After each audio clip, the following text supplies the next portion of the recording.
और 5-6 घंटे बाद उठा करके लेके चली गई। 6 महीने जेल में रखा और निकला क्या? कोई सबूत नहीं, कोई मनी ट्रेल नहीं, 6 महीने में कुछ भी नहीं मिला। कल ईडी के सामने बोलने के लिए, ईडी कोर्ट के सामने ईडी को बोलने के लिए कुछ भी नहीं बचा था। यह है इस पूरे केस की सच्चाई। और इसी तरह से षड्यंत्र करके हमारे सभी नेताओं को, और इसी तरह के षड्यंत्र करके दिल्ली के मुख्यमंत्री को भी बिना एफआईआर, बिना किसी आरोपी के आप मुख्यमंत्री को उठा करके आपने जेल में बंद कर दिया। लेकिन सुप्रीम कोर्ट के अंदर कल संजय सिंह जी की जो जमानत मिली है, उसने भारतीय जनता पार्टी के इस सारे षड्यंत्र का पर्दाफाश किया है। और ये एक बहुत बड़ी भारतीय जनता पार्टी को हार मिली है, उनके षड्यंत्रकारियों को एक हार मिली है। इसमें निश्चित रूप से जिस तरह से दिल्ली के मुख्यमंत्री अरविंद केजरीवाल को भारतीय जनता पार्टी ने गिरफ्तार करवाया, उसके बाद जिस तरह से रामलीला मैदान में पूरा देश इकट्ठा हुआ, दिल्ली के लोग इकट्ठे हुए, पूरे देश में इसके खिलाफ आवाज उठ रही है। कोई मुखर होकर के बोल रहा है और कोई अपने दिल के अंदर बोल रहा है कि यह ज्यादती हो रही है, अब तो बहुत ज्यादा हो रहा है अत्याचार, यह अन्याय और अत्याचार की पराकाष्ठा हो रही है। हर व्यक्ति के जुबान पर यही बात है आज। ये तो अब हदें सारी पार कर रही है, ये तो तानाशाही हो रही है। दुनिया के अंदर भी आज हमारे देश का नाम बदनाम हो रहा है। रामलीला मैदान की रैली के बाद आज भारतीय जनता पार्टी के षड्यंत्रकर्ता दबाव में, भारतीय जनता पार्टी के सारे साजिशकर्ता आज दबाव में, और आज उनको यह लगता है कि कहीं अरविंद केजरीवाल की गिरफ्तारी उनके लिए भारी न पड़ जाए।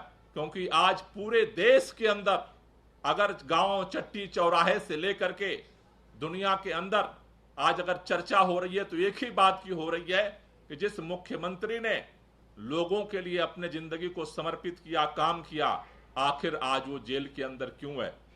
क्या उसके खिलाफ कोई सबूत मिला है? क्या उनके खिलाफ कोई सजा हुई है कोर्ट में? नहीं। निराधार, जिस तरह से संजय सिंह को निराधार केवल आरोपों के आधार पर तिहाड़ जेल में 6 महीने बंद रखा गया, उसी तरह से आज दिल्ली के मुख्यमंत्री को भी केवल आरोपों के, और आरोप लगाने वाला कौन है? आरोप लगाने वाले वो व्यक्ति हैं जिसको डरा करके, धमका करके भारतीय जनता पार्टी ने और केंद्र सरकार ने, मोदी सरकार ने जिस तरह से लोगों को डरा करके, धमका करके और बेवजह फर्जी बयानबाजी लिखवा करके और गिरफ्तारी की है। आज भारतीय जनता पार्टी में कल सुन रहा था, भाजपा के प्रवक्ता सारे एक बात कह रहे थे, देखो ईडी कितनी निष्पक्ष है, देखो संजय सिंह की जमानत मिल गई, ईडी निष्पक्ष है। शर्म नहीं आती है?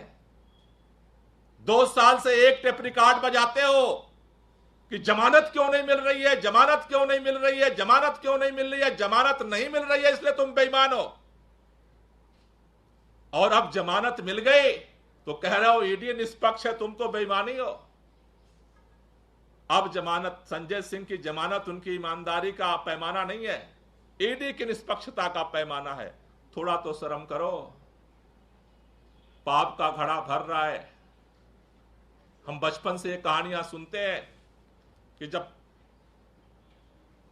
आशीर्वाद लेकर के, वरदान लेकर के किसी को ताकत मिल जाती तो सत्ता के अहंकार में चूर हो जाता, फिर वरदान देने वाले को ही उसके समाधान का रास्ता निकालना पड़ता है। रावण को भी वरदान मिला था लेकिन सत्ता का अहंकार हो गया। तो राम रावण की कहानियां भी हमने सुनी है कि कैसे उसका अंत हुआ। हिरण्यकश्यप को भी अहंकार हो गया था, हमने हिरण्यकश्यप और प्रहलाद की भी कहानियां सुनी है। कंस को भी अहंकार हो गया था। इस देश के अंदर जब जब सत्ता जिसको मिली है और सत्ता के अहंकार में चूर हुआ है, उसने सबको खत्म करने का अभियान चलाया। इतिहास लेकिन गवाह है कि खत्म वही हुआ है 31 मार्च रामलीला मैदान से भारतीय जनता पार्टी की उल्टी गिनती शुरू हो चुकी है।